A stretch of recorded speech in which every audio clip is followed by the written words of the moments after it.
Tout le monde, Frédéric Desrochers, directeur SST pour le CIUS Centre-Sud de Montréal pour la PTS. Aujourd'hui, il me fait plaisir de vous parler d'un sujet qui est important au niveau de la prévention. On va parler des formulaires de déclaration des événements accidentels et des formulaires de situation à risque.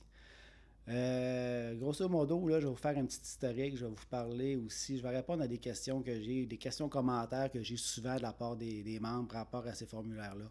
Je vais aussi vous dire un petit peu à quoi ça sert, où est-ce qu'on les trouve et tout ça. Pour ce qui est de l'origine, il y a quelques années, la CNSST a obligé les gros employeurs comme le nôtre à se doter d'une politique de prévention en santé et sécurité au travail et d'un organe de santé et sécurité au travail. C'est-à-dire que nous, on a le service de prévention, hygiène au travail, là, grosso modo, s'occupe de la prévention à l'intérieur du CIUS. Il y a aussi la loi sur la santé et sécurité au travail qui vient encadrer tout ça. Il y a un article dans la loi qui dit que l'employeur a une obligation de protéger ses salariés, qu'il a une obligation de mettre les moyens en place pour éliminer les dangers à la source. Et il y a aussi un article qui est important dans la loi qu'on oublie souvent, c'est celle qui concerne les salariés, les membres, où ils ont l'obligation de participer activement à la prévention en déclarant les situations, les événements, en ayant l'obligation aussi de prendre connaissance de la politique, de protéger leur propre santé et sécurité sans mettre celle des autres en danger. Fait que de tous ces lois-là, de ces recommandations de la CNSST, découle l'existence des formulaires que je vous ai dit tantôt, c'est-à-dire déclaration d'événements accidentels et de formulaires de déclaration de situation à risque. Là, souvent, quand j'en parle, parce que souvent, les interventions que j'ai à faire avec les membres, mon premier réflexe, ça va être est-ce que les formulaires ont été complétés? Les gens vont me dire souvent ça ne sert à rien.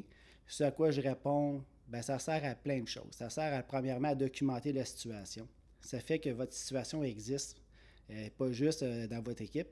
Maintenant, il y a un écrit qui est acheminé. Le chemin est super simple. Vous la remplissez, votre chef la reçoit. Il y a une enquête-analyse qui est faite par votre chef de service et c'est directement envoyé au service de prévention qui comptabilise, qui nous les envoie aussi au syndicat.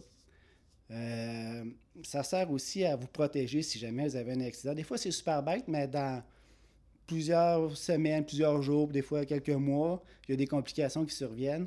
Les gens, ils n'ont pas rempli. C'est difficile de prouver que, par exemple, votre blessure à l'épaule découle de l'événement qui s'est passé, puisque ça n'a pas été compilé nulle part. Donc, on pourrait facilement penser, pour l'employeur, c'est facile de dire, ben ça s'est fait au hockey à l'extérieur, en pelletant son entrée, peu importe.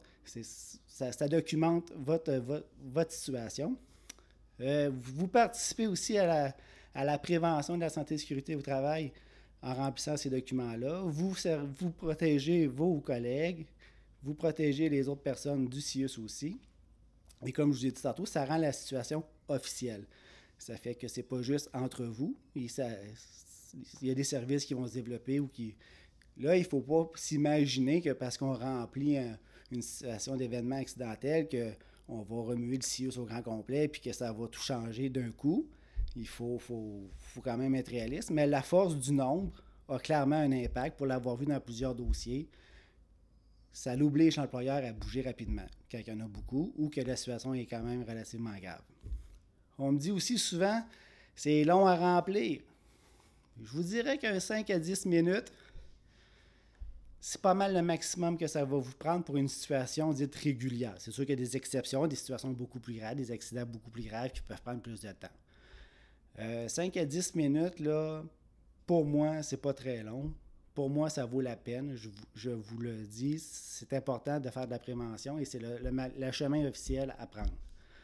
On me dit aussi, j'ai pas le temps. Je suis en surcharge de travail. Je comprends très bien la surcharge. Je le sais que c'est vrai. Ce que je réponds souvent à ça, pas souvent, tout le temps à ça, c'est que c'est une question de prioriser. À un moment donné, on veut prioriser la clientèle, mais la journée que tu subis des agressions, que tu as des accidents, des micro-accidents, des micro-agressions, et que c'est jamais déclaré, la journée que tu pars du travail, en arrêt de travail, en CNSST ou en assurance salaire ou peu importe, ben vous n'êtes plus là pour la clientèle.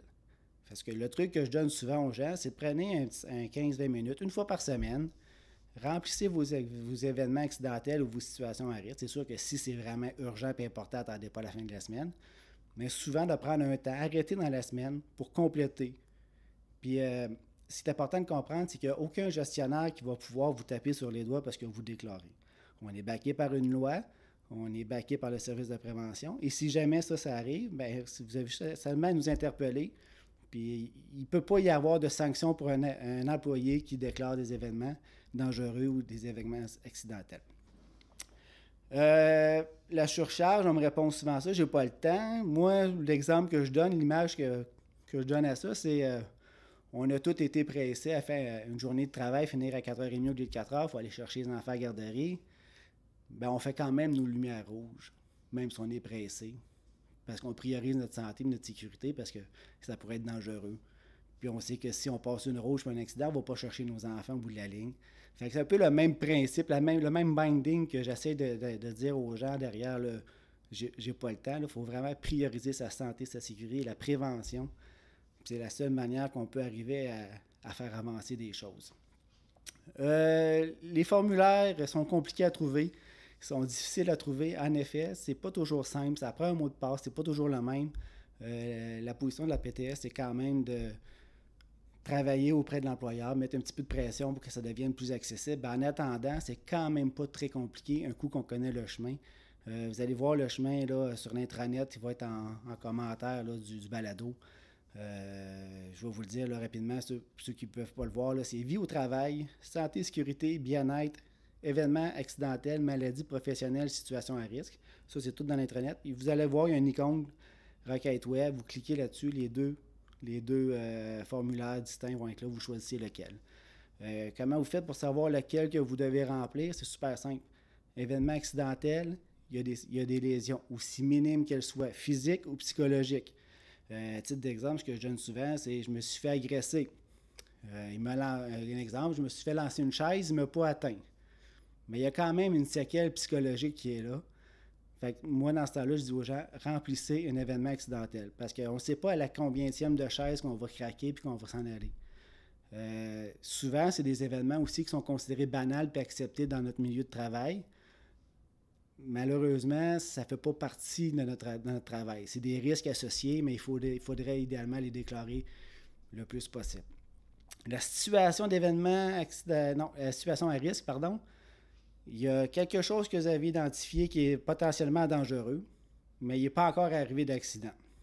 Vous l'avez déjà mentionné à votre gestionnaire, il y a une requête web qui a été faite pour les services techniques. Par exemple, il y a de la glace dans les escaliers, l'hiver s'en vient, on va le vivre. Le lendemain, il y a encore de la glace dans les escaliers, il n'y a pas de sel, il n'y a pas de sable, il n'y a rien qui a été fait. On remplit le formulaire de déclaration de situation à risque. Et là, généralement, quand ça part, il y a des choses qui bougent assez vite. Si jamais vous avez des questions, vous avez des interrogations sur les formulaires ou sur autres sujets en SST, je vous invite à nous écrire. On va mettre aussi le courriel SST en commentaire. Ça va nous faire plaisir à l'équipe SST de vous accompagner, de répondre à vos questions. Puis j'espère voir augmenter le nombre de formulaires dans les prochains mois. Merci beaucoup.